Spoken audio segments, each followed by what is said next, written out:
Hello everyone, Jai Hind. मैं doctor प्रशांत जगता, farmer assistant command central industrial security force and one of the top educators on Unacademy platform for CDS, FCAT and CAPF category. CAPF assistant commandant नज़दीक आ रहा है. 7 अगस्त को examination है. तो आप सभी लोगों का पढ़ाई अच्छा चल रहा होगा. बहुत लोग मुझे ये डाउट पूछ रहे कि सर रिवीजन कैसे करें. तो रिवीजन के लिए मैं आप सभी को ये बताऊंगा कि अभी आपके पास अगर एक महीना, जुलाई का पूरा महीना है और आपके पास अगस्त के जो 6 दिन है लास्ट के, उतना टाइम है, तो आइडियली ये रिवीजन जो है हमेशा रिवर्स कैलकुलेशन करना चाहिए. 7 अगस्त को एग्जामिनेशन है, तो अगस्त के जो लास्ट 6 दिन है उसमें आप क्या क्या करोगे. सो आइडियली अगस्त के लास्ट 6 दिनों में आपने साइंस, ज्योग्राफी, पॉलिटी और करंट अफेयर्स पूरा का पूरा अच्छे से रिवाइज कर लेना चाहिए. That is very very important, क्योंकि उसका वेटेज भी बहुत ज़्यादा है. पेपर 2 का अलग से रिवीजन लास्ट वीक में करने का ज़रूरत नहीं रहता, लेकिन करंट अफेयर्स करने का ज़रूरत पड़ेगा, साइंस, ज्योग्राफी और पॉलिटी का ज़रूरत पड़ेगा.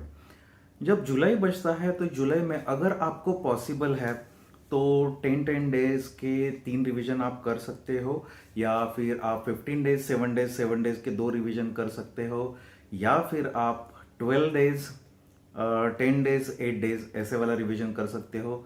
लेकिन मैं चाहता हूँ कि आपका कम से कम 2 रिवीजन हो. एंड दिस ये जो 2 रिवीजन है, मैं जुलाई की बात करूँ, जुलाई में जो 2 रिवीजन है, आप अपने हिसाब से, आपके पढ़ाई की प्रिपरेशन के हिसाब से, आपको पेपर 1 में कितना टाइम लगता है उसके हिसाब से आपका ये अप्रोक्सीमेटली इट कैन रेंज, ये 10 दिन का भी हो सकता है. अगर आपका 10 दिन में पेपर 1 में ज्योग्राफी, पॉलिटी, करंट अफेयर्स जो आपको रेगुलरली करना है, साइंस, तो basically geography, polity, science 3 part अगर आप कवर कर सकते हो, एज्यूमिंग दैट आपका general mental ability, contact reasoning वगैरह हो चुका है, और करंट अफेयर्स आप रेगुलरली करोगे, सो ज्योग्राफी, पॉलिटी और साइंस, इसका रिवीजन करने के लिए आपको कितना टाइम लगता है. हिस्ट्री के लिए 1 या 2 दिन ही लगता है. तो ज्योग्राफी, पॉलिटी, साइंस, हिस्ट्री, ये चीज़ें करने के लिए आपको कितना टाइम लगता है उसके बेसिस पे. सो दिस कैन बी, एक तो 10 दिन के 3 रिवीजन कर लीजिए आप.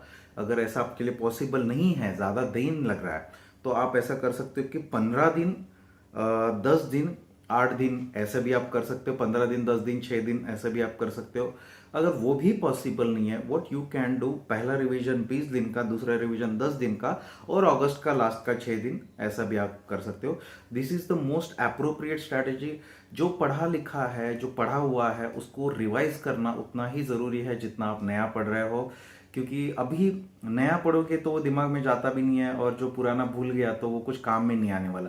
सो इतना सारा पढ़ के वो वेस्ट हो जाता है. That is why revision is very very important. और रिवीजन का अच्छे से प्लान बना दीजिए, एग्जीक्यूट कर दीजिए. एंग्जाइटी इज़ नेचुरल, ये टाइम पे एंग्जाइटी आता है, लेकिन टेंशन लेने का जरूरत नहीं है. अगर आप अनअकैडमी प्लस के ऊपर हम लोग के साथ रिवाइज करना चाहते हो तो CAPF कैटेगरी का आप 1 महीने का सब्सक्रिप्शन ले सकते हो. इसमें आपके पेपर 2 की बैच भी हो जाएगी, पेपर 2 के एक्सपेक्टेड टॉपिक्स भी हो जाएंगे, और हम लोग रिवीजन भी करवा रहे हैं. 6 जुलाई से रिवीजन बैच भी स्टार्ट हो रहा है, तो आप उसमें भी आ सकते हो. अभी अनअकैडमी के ऊपर ऑफर भी चल रहे हैं. आपको if you use the referral code CAPF BABA, CAPF बाबा, या फिर CDS, FCAT, या फिर CAPF में, तो आपको उसमें 20% ऑफ भी मिलेगा. Thank you.